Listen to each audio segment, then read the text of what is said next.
Hey, this is Seth from Electrek, and we're going to take a look at Range Rover's plug-in hybrid today. It's got a 22-mile range according to the dashboard.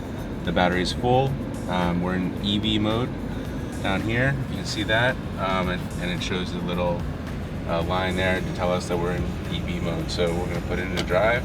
We've got the AC on, but not the max AC on. And we're going to head out of the driveway. It's a perfect day. It's about 60 degrees right now. It's sunny, and we're in New York, and we're going to try to get all the way to the coffee shop without the engine kicking in. That's our little challenge. We're still in EV mode. We're going downhill here, and it's charging a little bit, and the more we apply brakes, the more charge we get. But we're about to hit some hills, so it'll be interesting to see if how fast we can get up without clicking over into internal combustion.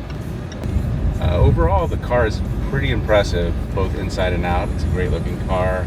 The air shocks kind of let it ride low when needed, and the entertainment system's fantastic. Sounds great.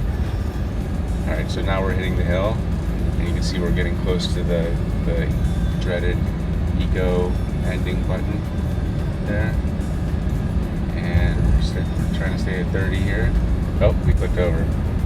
All right, we clicked into gas mode. You can see on the dashboard it's a gradient, so it'll be interesting to see how long we have to stay in gas mode. We're at 30 miles per hour, the speed limit. We're not trying to race or anything, but this hill is significant enough to click over into internal combustion mode. So I think a lot of people, if they have a flat ride to work, they have a 20-mile commute, they could probably get this to work and plug it in at work and get it home without using much gas. But for people like me who have some hills, it doesn't really make sense, because this thing's clicking over into gas mode almost immediately.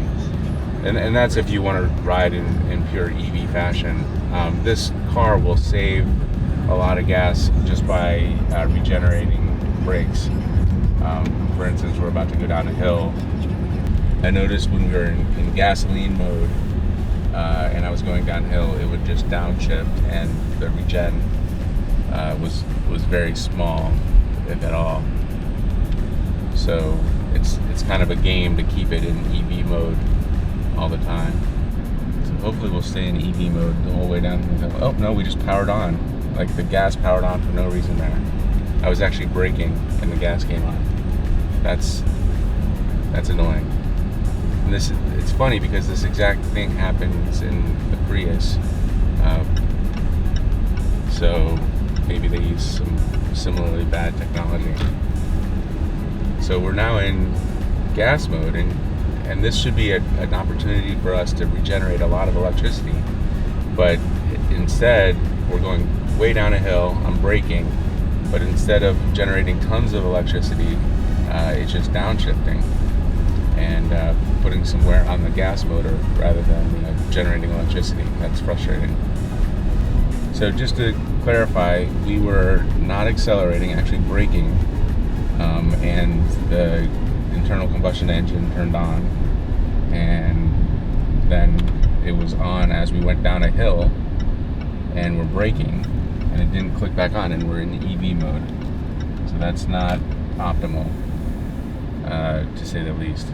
So we're driving, and the main screen just turned off. There's no interactivity.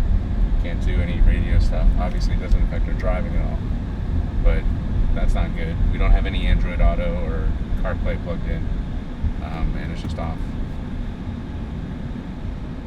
And maybe we'll try to restart it here. Alright, we're back on. Drive. Alright, we're back. Good for us. This is the grill. Half of the grill is plasticed out. The other half still works as a radiator.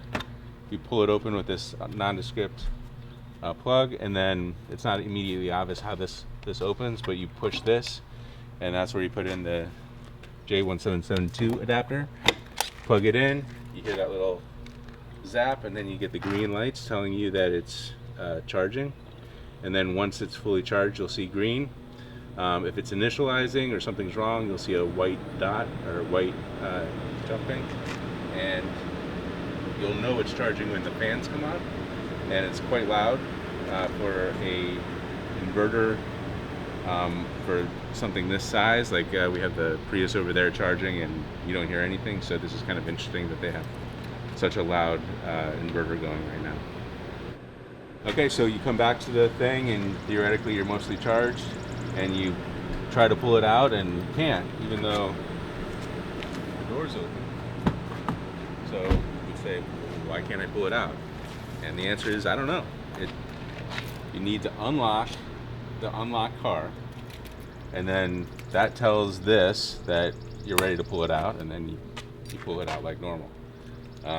Design flaw, whatever, I don't know, feature, bug, you tell me, but that's all you have to do.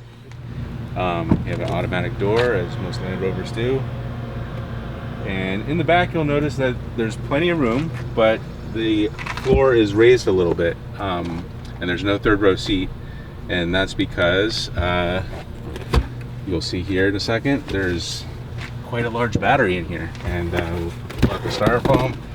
And this is where the lithium magic happens. So you have the typical 12-volt battery, lead acid at the bottom here, and you've got space for heat or whatever. And then in here you have a lithium-ion battery. I don't know if we can pull this up too easily, but you can kind of see here. This is just like a tub, and I imagine that's just full of batteries and a BMS and a bunch of other stuff. But it's air sealed, so it's waterproof, and it's not going to get any dirt or anything coming up through there. And then you have the bottom of the car there, and it's quite a big metal plate covering everything. So it feels pretty safe. This comes with a nice Land Rover case and a level 1 charger. I don't know if this goes level 2, but let's see what this says here.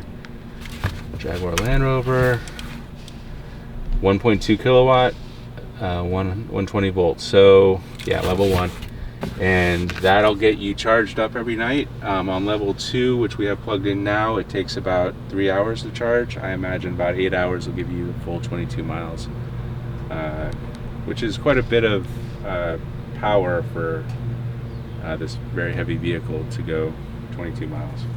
All right, so we've had a couple days with the Range Rover P400e HSE plug-in hybrid, and it's a great car if you enjoy internal combustion engines and off-roading and luxury off-roading, and if you enjoy paying for gasoline. But the electronic part of this, the electric engine part of this vehicle, isn't quite as robust as we expected. We found that the electric engine or the internal combustion engine comes on at random times. It comes on early, and we didn't get quite the electric range that this thing thought it could get. So it said we could get 22 miles. In reality, we got 15, 16, something like that. Again, this is a fantastic car. We had a lot of fun in it, both on-road and off-road. It's very fast. I guess my big takeaway from this is that if you're looking for a Land Rover specifically, but you want to be a little bit more eco-conscious, this is your best option. But if your eco-consciousness is okay with burning tons of gasoline, you're okay here. But if you really want to get an electric vehicle, I think you would probably be better served with Land Rover's partner Jaguar with the I-Pace. We took that up and down rivers and hills and mountains, and it was quite nice. Or a Tesla Model X, or an Audi e-tron, or any number of electric SUVs out there. I will say though that this got us through a lot of the mud and stuff that I don't think a Model X is made for. Again, this is Range Rover's first plug-in hybrid. About 22 miles of electric range, it states, maybe a little less in reality. So thanks for watching. Subscribe, thumbs up, and we'll see you next time.